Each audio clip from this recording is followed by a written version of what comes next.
They said the girl who burned the granary should have hanged. Instead, the court took her voice. A fey curse, clean and merciless, so that the truth of what she had done, or had not done, could never leave her mouth again. She was 17 when they silenced her. She was 19 when she walked, half-starved and following a light she did not understand, past a border no mortal was ever meant to cross. What waited on the other side was a court of impossible beauty, and a king who had not permitted a single spoken word inside his hall in 300 years. She could not have known, she could not have asked, and that, in the end, was exactly why he let her stay. Elira had learned to live inside the shape of other people's belief about her. For 2 years, the village of Harrowfen had believed her a fire starter, a girl who had set the winter granary alight out of spite and taken half a season's grain with it, and no amount of anything she could do had ever unmade that belief, because the fey magistrate who passed through once a year had looked at her across the square, laid 2 cold fingers against her throat, and taken her voice as payment for a crime she had not committed. That was the way of it.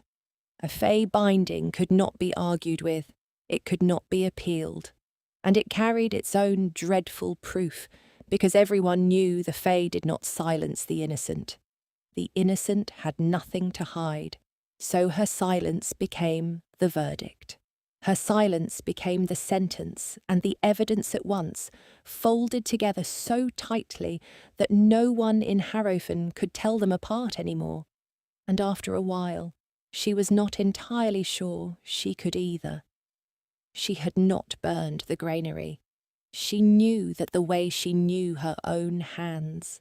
But knowing a thing and being able to say it were 2 different countries now, and the border between them had been closed to her for 2 years, and the not saying had begun to wear a groove in her so deep she sometimes forgot there had ever been another road. She had tried, in the first months, to make herself understood by other means. She had written a plea once on a scrap of slate and left it on the magistrate's cart, and the cart had rolled on without anyone reading it, because a written plea from a girl already convicted was not evidence. It was only more silence with ink on it. After that, she had stopped trying to be believed. She had simply tried to survive being disbelieved, which was a smaller and more manageable task, though it left less and less of her standing at the end of each season. The winter that drove her out was the coldest anyone could remember. The village had rationed the grain, and when there was not enough, they had done what villages did. They had looked for the one among them who could be spared. Elira, who could not speak to defend herself, who ate least and worked most, and had no mother left to raise a voice on her behalf, was the obvious answer. They did not put it in words. They simply stopped setting a place. They simply let the fire in the common hall be for those who belonged, and let the door stay latched a little longer each night, until the meaning was unmistakable, even to a girl who dealt only in meanings now, having lost the words that carried them.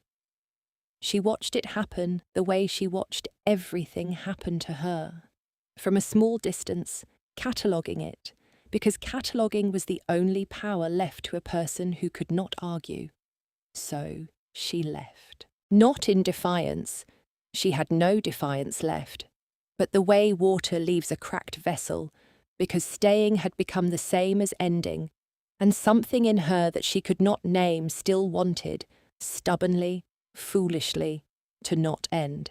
She left on the darkest morning of the year, before the village woke, with everything she owned in a satchel that did not strain her shoulder, because everything she owned was almost nothing. A change of clothes, the last of the hard bread, a small carved wooden bird her mother had made her when she was small, its wings scorched black on one side. The one thing she had carried out of the granary fire, though she had never let herself ask why she had thought to grab it, or what that answer might mean. She stood at the edge of Harrowfen in the blue dark, and waited to feel something, grief or fear, or the particular hollowness of leaving the only place she had ever known. She felt none of it. 2 years of silence had taught her to hold her feelings so still and so far down that she had half forgotten where she kept them, and so she simply turned and walked, and the village did not stir, and no one came to the door, and that, the not coming, the perfect completeness of the not coming, was the last thing Harrowfen ever gave her. She walked north because south was the sea, and east was the mountains, and west was more of Harrowfen, more villages that would hear the story before she arrived and latch their doors before she reached them. North was the old forest, the one the grandmothers warned about, the one where the trees grew too tall, and the light came down green and wrong, and travellers who went in did not always come out. But the grandmothers who warned her had also let her starve, and Elira had begun to notice that the things people feared and the things that actually harmed her were rarely the same things, and so she walked into the trees the grandmothers feared, because the people she did not fear had already done their worst. The forest was colder than the open country, and older. The trees rose until their crowns vanished into a green dimness overhead, and the light that reached the forest floor was the colour of pond water, and the silence beneath them was so complete that for the first time in 2 years, Elira did not feel like the only quiet thing in a world of sound. Here, everything was quiet. Here, her silence matched the world instead of marking her as apart from it, and she walked deeper than she had meant to, drawn by the strange comfort of a place as wordless as she was. She had expected to be afraid, the way the grandmothers had promised she would be. She found instead that she was, for the first time in a very long while, almost at peace, the grim, hollowed-out peace of someone who has stopped expecting anything and is therefore no longer disappointed by anything. She walked for the better part of a day without seeing the sky, and the forest did not seem to end so much as deepen, the trees growing taller and stranger the farther she went, their bark going pale as the light went dim, until she could not have said whether she was walking through the ordinary woods of Harrowfen's warnings, or into somewhere the warnings had never quite named. She should have felt the wrongness of it. She noted it instead, the way she noted everything now, cataloguing without alarm, because alarm required a hope of escape that she had stopped carrying somewhere around the second winter of her silence. She meant to find a hollow and sleep. She meant to eat the last of the hard bread in her satchel, and, if the cold took her in the night, to let it. She did not mean to find the light, but the light found her. It began as a single point between 2 silver-barked trees, the colour of frost catching dawn, and it did not flicker the way a lantern flickered, and it did not move the way a person carrying a lantern moved. It simply waited, patient and cool, until she came near enough to see that it was not one light, but many, a whole scattering of them, threaded through the branches, marking a path that had not been there a moment before. She should have turned back. Every grandmother's warning she had ever swallowed rose in her at once. She should have turned back. She didn't. The path took her down through the trees and into a mist that smelled of green things and cold stone and something older underneath, something like the inside of a cathedral, if a cathedral had been grown instead of built. And then the mist parted all at once, the way a curtain parts, and Elira stopped because she had run out of world to walk on. Before her rose a court. She had no other word for it, though the word was too small. It was a palace, but the palace had not been made. It had been persuaded. Pale trees the size of towers had bent and braided their crowns into vaulted ceilings. Roots thick as riverboats had lifted and interlaced into staircases. Everything glowed faintly. the cool blue-white of moonlight on snow, and everything was silent, not the ordinary silence of an empty place, but a deep, deliberate, held silence, the silence of a held breath, the silence of a room where something has forbidden all sound, and the forbidding still hangs in the air. There were figures in the court, tall, beautiful, unbearably still. They turned to look at her, and not one of them made a sound, and she understood, with the particular understanding of someone who had lived inside silence for 2 years, that they were not simply quiet. They were bound to it, the way she was bound. This was a court that did not speak. And then the figures parted, the way the mist had parted, and he came down the braided stair. She knew he was the king before anyone told her, because there was no one to tell her, because no one here told anyone anything with words. She knew it the way the whole court seemed to know it, the way the light itself seemed to bend a degree toward him. He was tall past the point of comfort, dark-haired, his hair falling loose to his shoulders, and there was a foliage-fine tracery of pale armour across his shoulders and forearms that looked less like something worn than something grown. Leaf and vein and thorn worked into a metal that was not quite metal, and over it a dark, formal, high-collared coat that gave him the look of a man dressed for a court that no longer had occasions to dress for. His ears came to the faintest point. His eyes, when they found her, were the trouble. They were the green of the light that had led her here, and they held no warmth at all, and they did not look away. He crossed the last of the distance between them and stopped an arm's length away, and he looked at her the way she imagined a hawk looked at a field, completely, without cruelty, without mercy, simply seeing everything there was to see. And Elira, who had been looked at by an entire village and found guilty, made herself hold still and let him. She waited for him to speak. Everyone always spoke, eventually, to command her, to accuse her, to tell her what she was.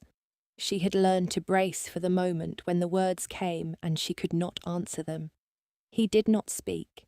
He lifted one hand, long-fingered, cool-looking, and did not touch her, only held it a hair's breadth from the hollow of her throat, where, 2 years ago, cold fingers had taken everything. She felt the phantom of that old cold and did not flinch, though it cost her, and his eyes changed. Something moved behind the green, fast and gone, like a fish turning under ice. He had felt it, the binding. He knew what she was. Not a criminal, not a fire starter, but a silenced thing, a thing that had been taken from the way he had. And she saw the exact moment he understood it, because it was the exact moment the hawk look cracked, just once, just at the edge. He lowered his hand, he held her gaze a moment longer, and then, without a single word, in a court where no word had been spoken in 300 years, the Fey King turned and gestured, once, toward the braided stair, an invitation or a command, she could not tell which, and every silent figure in that impossible hall bowed its head, and Elira understood that she was not going to be turned away. She should have felt afraid.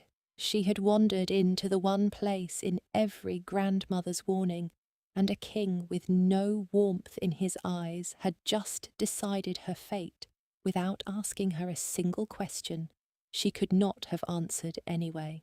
Instead, standing in that held and holy silence, a girl who had been silenced felt something she had not felt in 2 years and had no word for even when she'd had words. She felt understood. She was given a room she had not asked for in a wing of the living palace where the roots grew close and the light came soft, and she spent the first night certain she would wake to find it a trap. She did not. She woke to find a shallow bowl of pale fruit beside the door and a garment folded on the chair. Not the servant's rough spun she had expected, but something soft and undyed and warm, and she understood the message in it the way she understood everything now, without words. You are not a prisoner. She did not know yet whether to believe the message. She had been told kind things before, right up until the door was latched. She learned the court by watching, which was the only way she knew how to learn anything. She learned that the silence was not emptiness, but a language, that the tall folk of this place spoke with their hands, their eyes, the angle of a head, the placement of a cup. She learned that a certain inclination of a chin meant come, and a certain flattening of a palm meant wait, and a certain softening around the eyes meant, unmistakably, you are welcome here. She learned faster than anyone expected, because she had been learning this language for 2 years already, in a village that had refused to hear her. She had simply never before been somewhere that answered back. That was the strangeness of it, the thing she turned over each night in the soft-lit dark. In Harrowfen, silence had been a punishment, a wall built around her, one brick at a time, by people who could speak and chose not to spend a single word on her. Here, silence was the shared weather everyone lived inside. No one spoke because no one could, and so no one's quiet was aimed at her, and she found, to her own confusion, that a silence which belonged to everyone did not wound the way a silence built for her alone had wounded. The first time she turned an open hand, in thanks to the silent woman who left the pale fruit at her door, the woman stopped, touched her own breastbone, and tilted her palm toward Elira. I see you.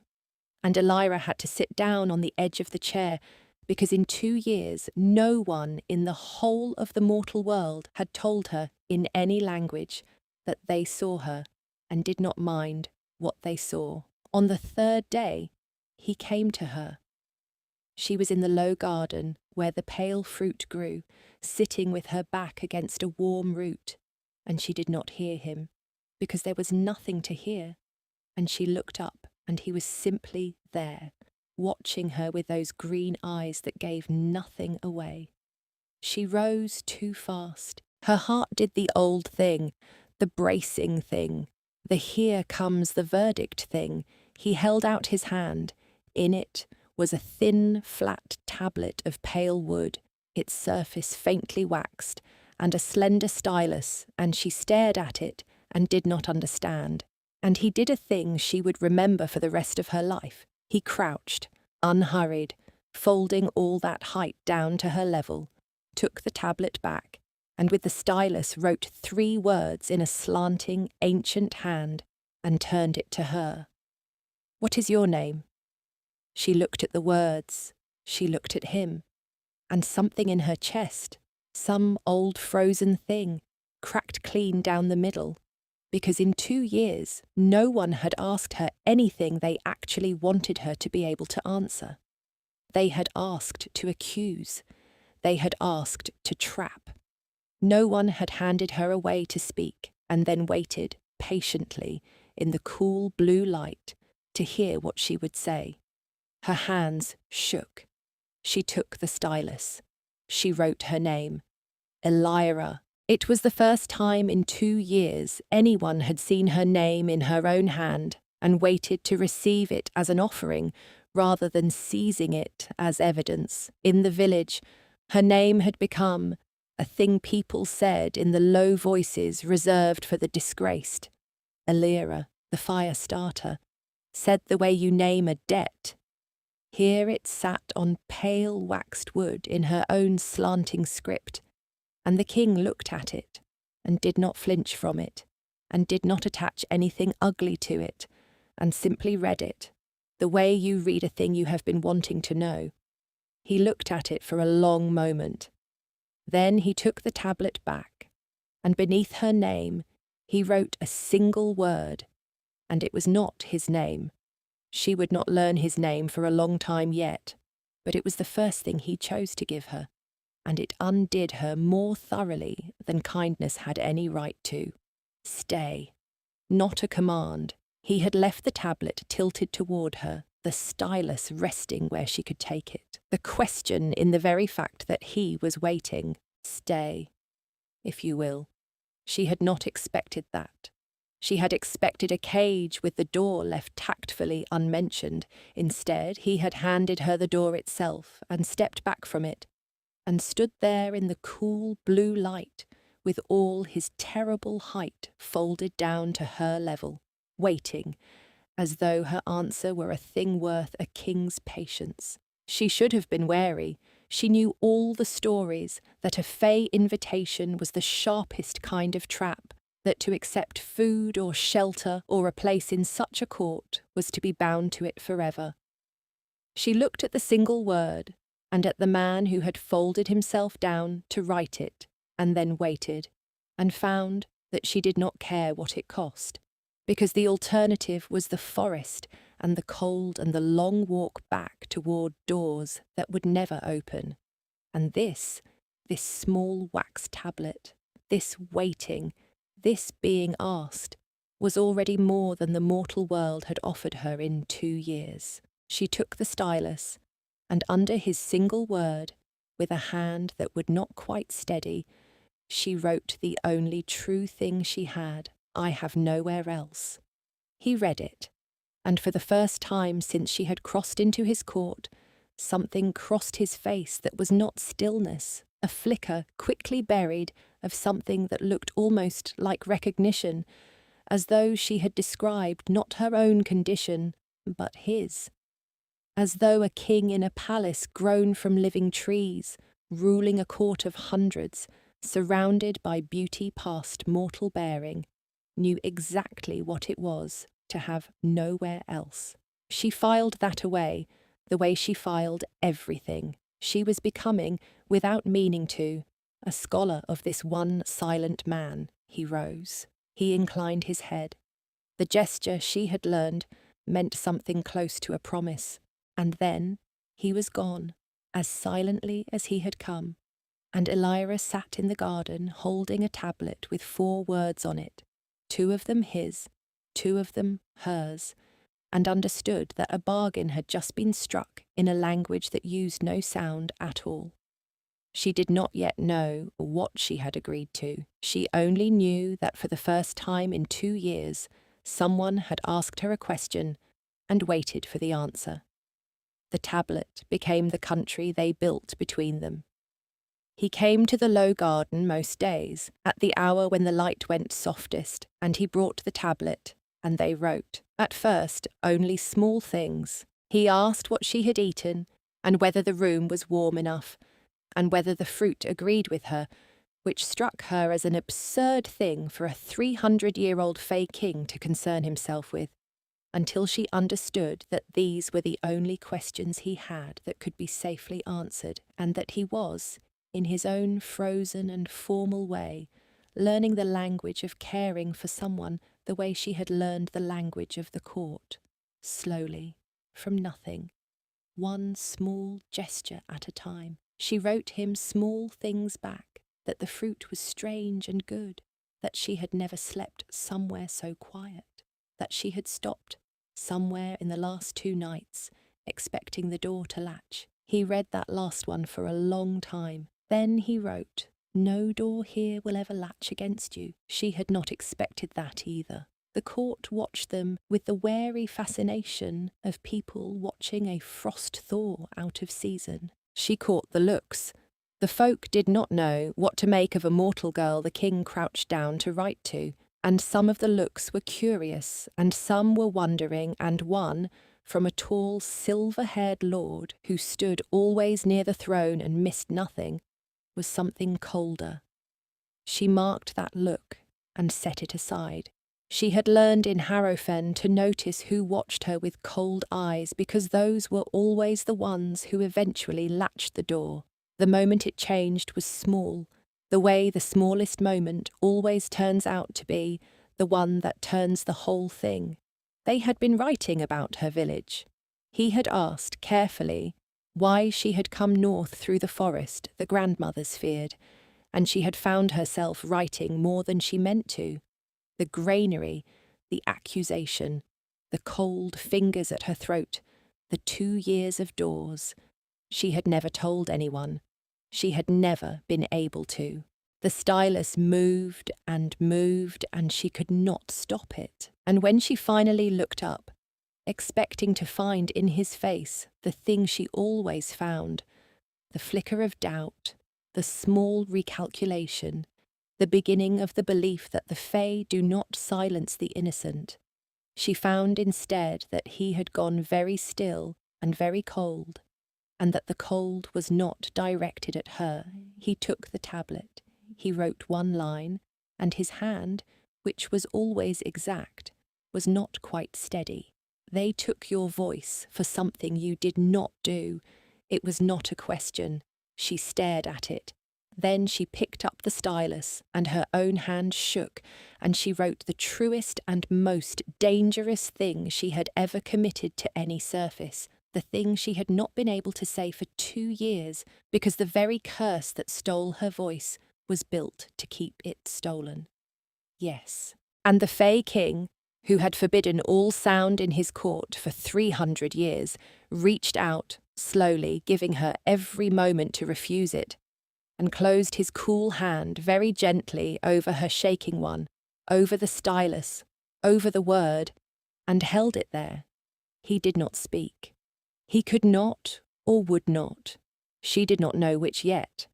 But he held her hand over the word yes, in the cool blue light, in the held silence, and she felt the temperature of him, the strange Fae cold of his skin against the warmth of hers, and something in her that had been braced for 2 solid years, braced against every door and every verdict and every cold pair of fingers, finally, for one moment, let go.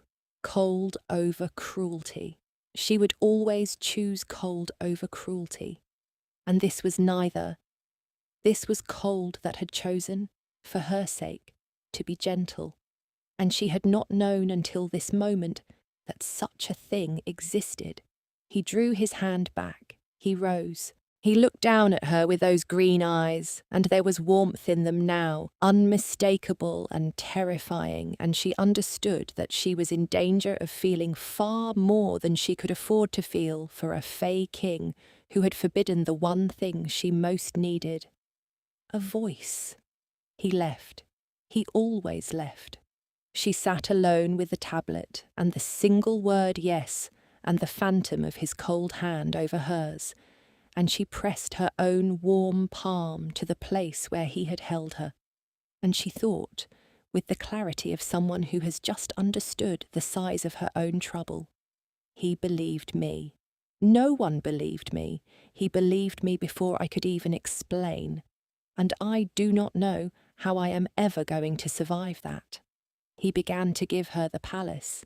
It was his way of speaking, she came to understand. Not the tablet, which was words, but the giving, which was truer than words. He gave her the library first, a vaulted hollow where the pale wood had grown itself into shelves, and the books were not books, but woven things, bark and leaf and pressed light. And he showed her, patiently, how to unfold a story from a curl of luminous bark. She had never learned to read much in Harrowfen.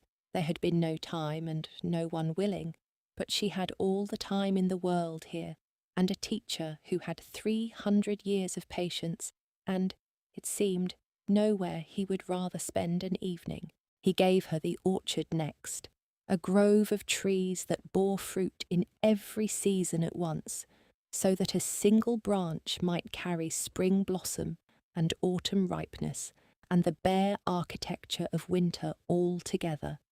And he wrote her, when she marvelled at it, that the court had once measured its years by an ordinary orchard like any other, one season following the last, and that only after the silence had the trees begun to hold all their seasons at once, as though time itself had grown reluctant to move forward in a place that had stopped speaking. She understood, reading that the whole court had been waiting, without knowing it was waiting, for something to give it permission to move again, and so they arrived, without either of them naming it at the stories. It began because she could not tell him hers aloud, and he could not, or would not, tell her his. But they could write, and they could read, and slowly the tablet filled each evening, not with small things now, but with long things. She told him, in her slanting, careful hand, the whole of her life before the silence, the mother she had lost, the village as it had been before it turned, the way the world had looked when she still had a voice to name it with, and he read every word as though it were the only text in his 300-year library that mattered. And then, some evenings, he wrote back, not answers, but stories of his own. A court that had once been loud with song, a brother, a festival that had ended badly. The pieces did not fit together yet. But she gathered them, the way she gathered everything, and she began to see the shape of the wound this whole silent place was built around even before she had the whole of it. She told him about her mother first, because her mother was the thing she had never been able to grieve aloud, and grief that cannot be spoken does not fade. It only compresses, harder and harder, into something that sits behind the breastbone like a stone. She wrote about the songs her mother had sung while she worked, the particular way she had of humming under her breath, so that the whole small house seemed to hum with her. She wrote that she could not remember the tunes anymore, that 2 years of silence had worn even her memory of sound smooth, and that this frightened her more than anything, that she was forgetting what her own mother had sounded like, and had no way to practice the remembering, because to remember a song, you must be able to make one. The king read this and set the tablet down, and for a long moment did nothing at all. Then he took it up and wrote, "I have forgotten many things in 300 years of silence, but I have never forgotten a single thing a person wrote to me. Write me the songs. I will hold them for you until you can sing them again." She had not been able to answer that for a long time, because there was nothing to write, because he had just promised, without any way of knowing whether the promise could ever be kept, that she would sing again. He wrote her his brother on a night when the mist ran thick. She learned, in fragments, that there had been 2 of them once, that the court had been ruled between them, one for the day and its order, one for the night and its wildness, and that this had been the natural shape of things, the 2 halves balanced, the hunt riding its border and returning at dawn to a court that sang. She did not yet understand how the 2 brothers had become one divided king, and he did not yet write it. But she saw the cost of the writing in the careful stillness of his hand, and she did the thing he had taught her without teaching. She did not press. She set her own warm hand near his cool one on the tablet, not touching, only near, and she gave him the silence to have his grief in, and guarded it for him. The intimacy of it undid her more than any touch could have. There were nights they wrote until the light went to its dimmest and her hand cramped around the stylus, and he would take the tablet from her gently and finish reading what she'd written by the last of the glow. And the not touching was its own kind of touching, the shared silence its own kind of speech. She had thought a person without a voice was a person without a way in. He was teaching her, one silent evening at a time, that she had been wrong. One night, near the end of a long telling, he wrote a thing that was not a story. When you write, I hear your voice. I do not know how, but I do. She read it 3 times. Then she wrote, before she could stop herself, before caution could catch her. No one has heard my voice in 2 years. And he wrote, then I have heard what no one else has been permitted to. I will not waste it. She had to look away from him then, out into the pale glowing dark, because her eyes had filled, and she did not want him to see, though of course he saw.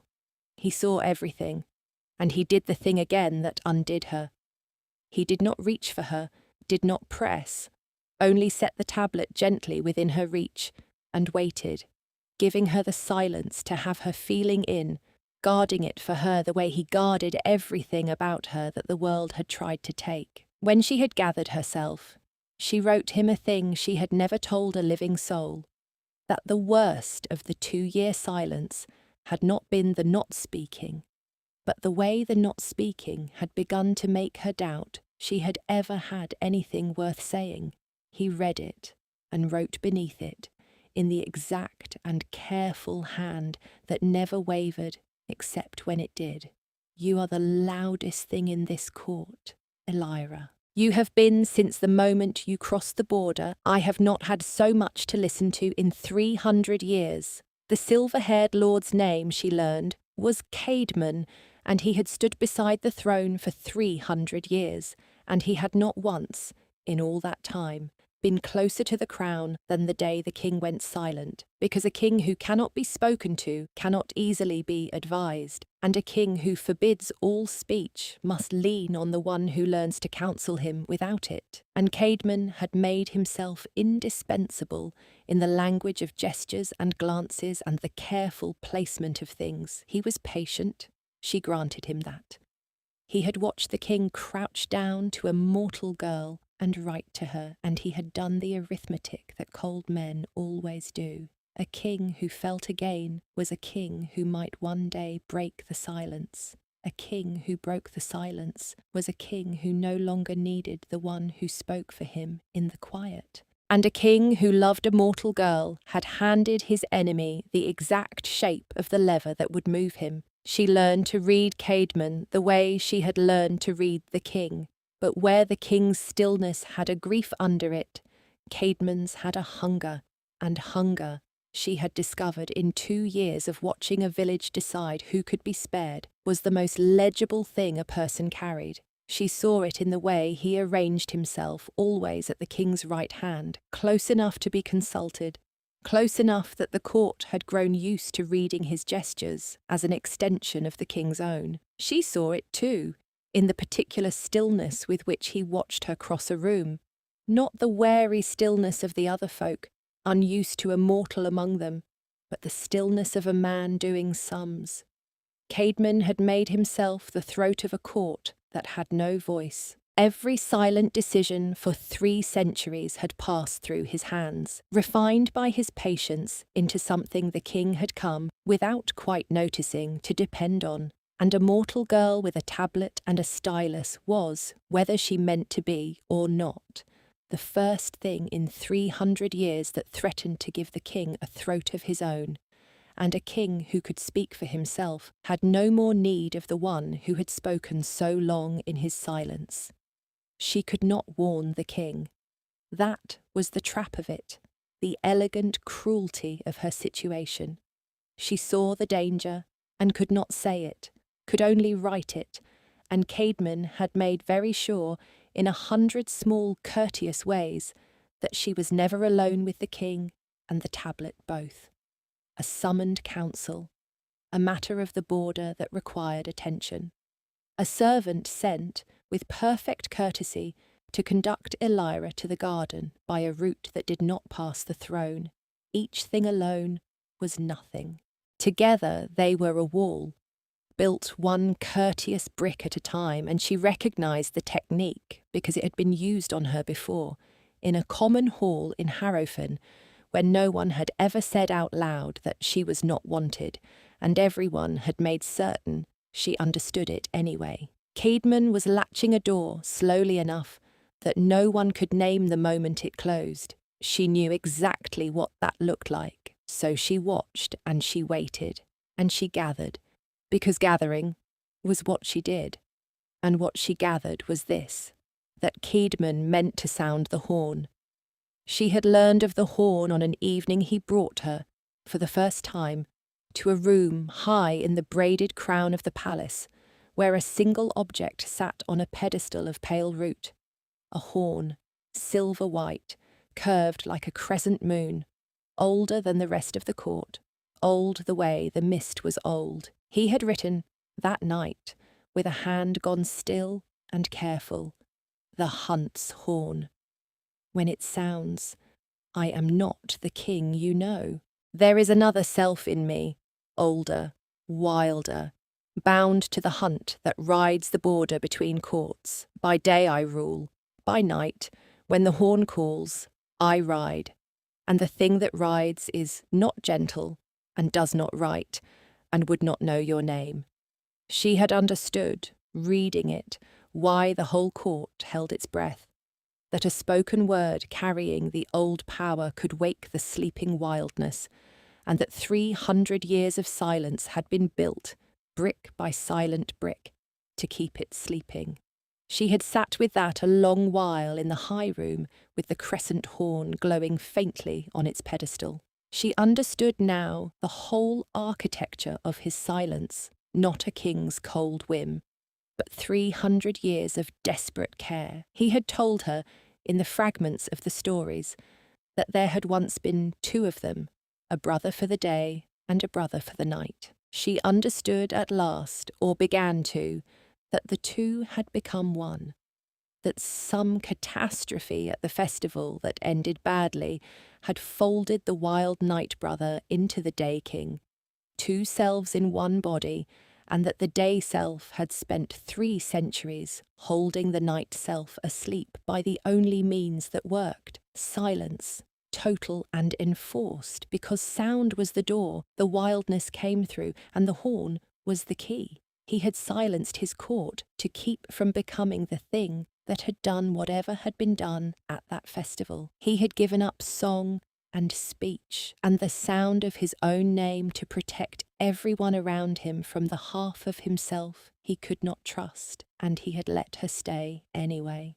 A mortal girl who could not add a single dangerous sound to his court because her voice had already been taken. The one person in all the worlds who could be close to him without endangering the terrible balance he kept, because she came pre-silenced, and he had recognized that the first day, when he laid his hand near her throat and felt the binding. That was why he had let her stay. She saw it now, whole. He had let her stay because she was safe to keep, and somewhere in the soft-lit evenings and the filled tablets and the warm hand near the cool one, safe to keep had become something else entirely, something neither of them had planned, and neither of them could now undo. She had written, after a long while, "You are not the thing you are afraid of." He read it. He did not write back. He only looked at her across the faint glow of the horn, with those green eyes that had stopped, weeks ago, giving nothing away, and she saw that he wanted to believe her, and could not, and that this, the wanting and the not being able, was the truest thing he had shown her yet. She had written, slowly, "Which of you asked me to stay?" And he had written back the answer that told her everything, that made the falling irreversible, both of us. That is what frightens me. Now, weeks later, she pieced together Caedmon's plan the way she pieced together everything, from the angle of things, from the evening she saw him alone in the high room, his hand not quite touching the horn, near enough to want it, careful enough not to wake it yet, the posture of a man rehearsing. From the way the border guards' patterns changed, the silent folk moved to the far edges of the court on a night with no moon. From guards, she began to see near the high stair who did not carry themselves like the king's folk, who deferred to Caedmon with the particular readiness of those who have been promised something, and from the single observed exchange. There was no overhearing here. There was no hearing at all. The moment she watched Caedmon's hands move in the court language to a guard she did not recognise, believing himself unwatched, and the shape his hands made was, "The mortal will be blamed." That was the whole of the plan, laid bare in a gesture. Caedmon would sound the hunt's horn.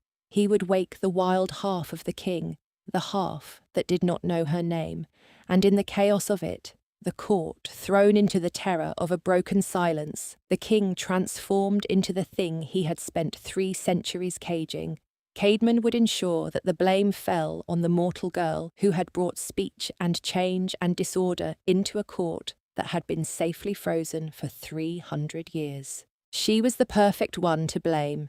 She always was. She was a fire starter, wasn't she? Everyone knew what she was. Her silence would be the evidence, the way it had always been the evidence, folded together with the verdict so tightly no one could tell them apart. And this time there would be no walking north into the forest. This time the wild king himself, not knowing her, would be the one to end her. She understood all of it, whole and entire, on a night with no moon, standing in the pale light with the truth of it complete in her mind, and not one sound in the world she could make to carry it. She ran for the high room.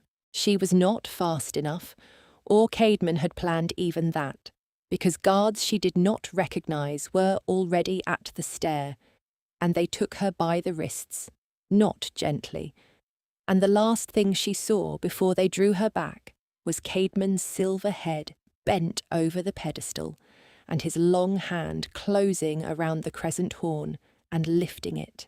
And she opened her mouth to scream a warning she had not been able to make for 2 years, and the silence took it, the way it had always taken it, and the horn touched his lips. She had learned, in the low garden, that fey magic answered a price, and that the price was always the thing you most wanted to keep. She had learned, in the high room, that her wrists were bound and the horn was rising, and that the king's wild half was about to be loosed on a court that would be told afterward that she had done it. And she learned, in the space between one held breath and the next, with the cold guard's hands on her and Caedmon's mouth at the horn, the one thing the whole silent court had been built to prevent her from ever finding out, that the fire they had accused her of 2 years ago in a village that starved her, the granary fire she had not set out of spite, had been hers after all, not set by malice, set by nothing she had known she was doing. Fire magic, when it lives in a girl, lives hidden, even from herself, and comes out only once, under a pressure so extreme the body has no other door. And the night the granary burned was the night her mother had died in it, and Elira had been inside, screaming, and the fire had come from her grief, because grief was the only thing large enough to call it, and she had buried the memory so deep under 2 years of silence that she had told herself, and half believed, that she had done nothing at all. She had not lied when she wrote yes. She had not set that fire in malice. She had never been guilty of the thing they punished her for. But the fire was hers. It had always been hers. It had been sleeping under the silence the whole time, the way the wild king slept under his. And now, with the horn at Caedmon's lips and the one she loved about to be turned into a stranger who would kill her, Elira stopped burying it. She reached for the grief, her mother in the granary, 2 years of latched doors, the village that had let her starve, the magistrate's cold fingers, the long walk north through a forest of warnings, and now this, the man who had crouched down to her level and asked her name and waited, the man who said she was the loudest thing in his court, about to be turned into something that would not know her. She let the pressure build the way it had built that night in the granary, let it climb past the place where she had always slammed the door on it, the place where, for 2 years, she had kept the memory of her own screaming, her own hands, the heat that had come from nowhere and everywhere at once. She had spent 2 years telling herself she had done nothing, because the alternative was unbearable, that her grief had a shape, and the shape was fire, and the fire had taken the last of her mother from her. She did not slam the door. She opened it. The fire came up through her like a second voice, the voice they had taken, finding another way out, because a curse can bind a mouth but grief will not be bound. And it burst from her bound hands in a sheet of gold that was not hot to her and blindingly hot to everyone else, and the cold guards released her with the fey equivalent of a cry they could not make, and the light of it, gold, mortal, female, hidden fire, the oldest wild magic there was, filled the high room like a dawn breaking 300 years late. It was not the ugly fire of the granary, the fire of a child's uncontrolled grief. 2 years of holding everything in had taught her, without her knowing, a terrible discipline, and the fire that came now came shaped, came aimed, came like something that had been waiting all this time to be asked instead of feared, and Caedmon, blinded, flinched, and the horn slipped from his lips before the note could sound. It fell. It rang once against the pale root of the pedestal, a single pure chime, the first true sound in that court in 3 centuries. And then Elira, gold still pouring off her bound hands, threw herself the last few feet, and caught it before it could touch his lips again, and held it, and the fire and the silence and the whole held breath of 300 years hung on the point of that one small court horn. The king came, not the wild one. The horn had not fully sounded. The wildness stirred, but had not woken. It was the king she knew who came through the door with the whole court behind him, drawn by the impossible light and the impossible chime, and he took in the room in a single hawk's glance. Caedmon reeling, the horn in Elira's gold-wreathed hands, the guards down, the truth of the whole thing written in the tableau as plainly as if it had been carved. He read it the way he read everything, completely, without cruelty, and this time without a shred of doubt about who had done what. He looked at Elira, burning gold, holding the horn that would have unmade him, and she looked back at him and did the only thing she had ever been able to do. She could not speak, but she could give. She held the horn out to him. Yours. I kept it from him. I would keep it from him 1,000 times, all of it in the gesture, in the offering, in the gold light dying now to embers around her fingers. She gave him back the caged half of himself she had just saved from being loosed, and in giving it, she gave up the last thing she had been protecting, the fire, the secret, the truth of what she was, laid bare in front of the whole court, that would now know a mortal fire-starter stood among them. She had spent 2 years hiding it even from herself. She set it down in front of him and did not hide it any more. He took the horn, and then the Fey King did the thing no one in that court had seen in 300 years, the thing the whole silence had been built to prevent, the thing that risked everything. He spoke. One word, her name, in a voice like the sound the horn had made, pure and low and older than the court. Elira.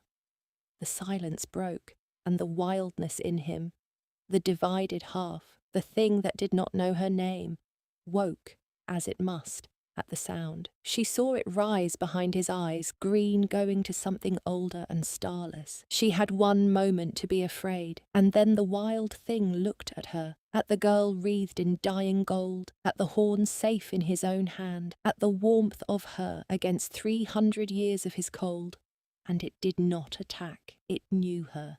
Her name had been the first word, and he had chosen to spend the breaking of the silence on her name, and so the wild half woke already knowing the one thing it had never been trusted to know, and the knowing gentled it, the way her warmth had always gentled his cold.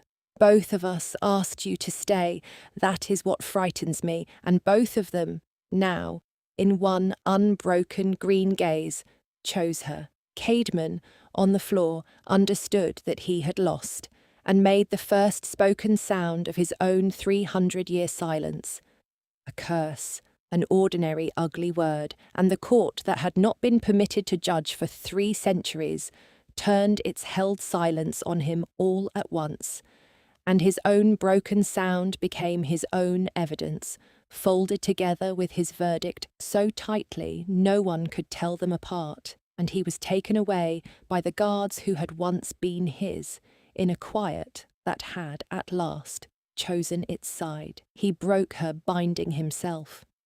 It was not, in the end, a grand magic. The Fey magistrate's curse had been built to hold against argument, against appeal, against the innocent's protest. But it had a breaking condition, the way all such things do, and the condition was the one she had already met without knowing it.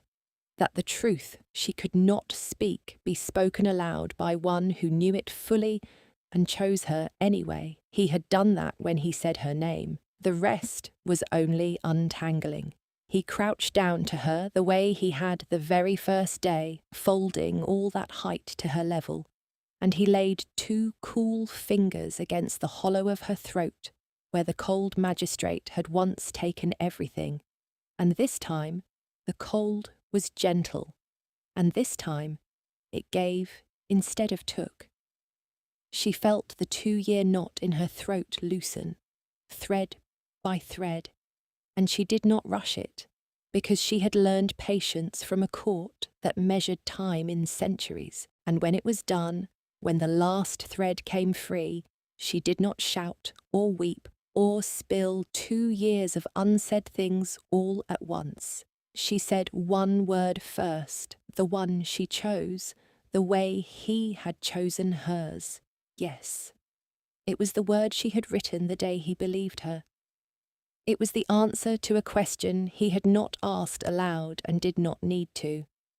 Her voice was rough with 2 years of disuse, and it cracked on the single syllable, and it was, to both of them, more beautiful than any song the court had lost. He closed his eyes. The king who felt nothing, the king, with no warmth, closed his eyes at the sound of her rough, cracked yes, and when he opened them, there was nothing frozen left in them at all. She did not try to say everything at once, so she said small things first, the way they had once written small things. She said his court was beautiful. She said the fruit was strange and good, the same words she had written on the tablet in the first days, and he recognized them, and something moved at the corner of his mouth that on any other face would have been the beginning of a smile. And then, when she was ready, she reached into her satchel, which she had never once let out of her reach in all her weeks in the court, and drew out the carved wooden bird with the wings scorched black, and held it out to him on her open palm. "My mother made this," she said, and her voice held for the whole of it now. "It's the only thing I have left of her. I carried it out of the fire." She looked at the scorched wing, and then at him, and said the thing she had never been able to say to anyone, the thing the curse had been built to keep her from ever saying, the truth she had buried so deep it had become a silence inside her silence. "The fire was mine. I never knew. But I've stopped hiding from it. From any of it." He took the bird from her palm as though it were the most fragile thing in his 300-year court. He turned it over, the scorched wing catching the cool light, and then he gave it back to her and closed her fingers around it with both of his cool hands, and he did not say that it was not her fault, because he had never once, in all their evenings, offered her a comfort that was not true. He said, instead, the truest thing there was. "Then it is the loudest thing you have ever given me, and I will hold it until you can hold it without grief." 3 seasons later, the court of the Fey King was not silent. It was not loud. It would never be loud. The pale trees held their light too gravely for that, and the mist still moved through the braided halls like water remembering itself. But there was song again, low and threaded through the evenings, uncertain at first, the way any long unused thing is uncertain, and then surer, until the folk who had lived 3 centuries without a single note had begun, tentatively, to remember how. There was speech, careful and cherished the way a thing is cherished by those who lived 300 years without it. She noticed how the court still, even now, seemed to weigh each word before spending it, as though speech were a coin too precious to spend carelessly, and she found she loved them for it, loved the whole strange grave court for treating a thing she had once taken for granted as the treasure it actually was.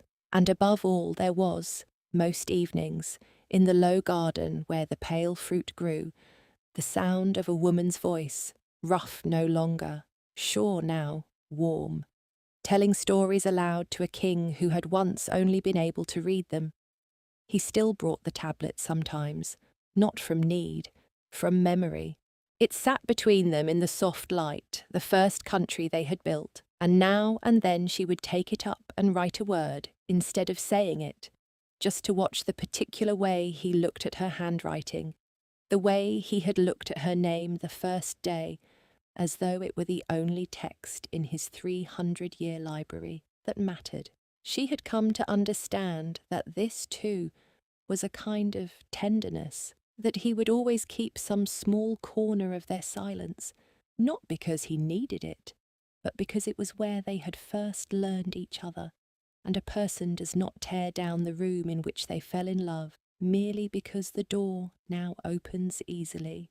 The horn was gone, not destroyed, for such things cannot be destroyed, but sung to sleep so deep that the wild half of him now woke only when she called it, and answered only to her, and knew her name before it knew anything else. Both of them had chosen her. Both of them stayed. The orchard, she noticed one bright morning, had begun at last to move through its seasons one at a time, the way an ordinary orchard did, as though the whole court, given permission to speak, had finally also given itself permission to let time move forward again. On the coldest night of the year, the anniversary, though she did not tell him she had counted, she sat with her back against a warm root in the low garden, the way she had the third day, and he came to her without sound, because some habits outlast their reasons, and he crouched down to her level, and instead of the tablet he simply took her warm hand in his cool one and held it, the way he had held it over the word yes in a silence that felt now like another life. She turned her hand over and laced her fingers through his, and she said aloud, in the voice they had given back to each other, the thing she had walked north through a forest of grandmother's warnings, never expecting to find, the thing no latch door in Harrowfen had believed her worthy of, the thing that had been true since the first day he handed her away to speak, and then waited, patiently, in the cool blue light, to hear what she would say. I'm home. And in a court that had learned, at last, the difference between silence that is chosen and silence that is imposed, the Fey King did not need the tablet or a gesture or 300 years to answer her. Yes, he said, you are. Thank you so much for listening to this story. If you enjoy these stories and would like to support the channel and get access to exclusive content I share there, you can find me on Patreon. The link is in the description. Let me know what you thought. I always read your comments, and they mean more than you know.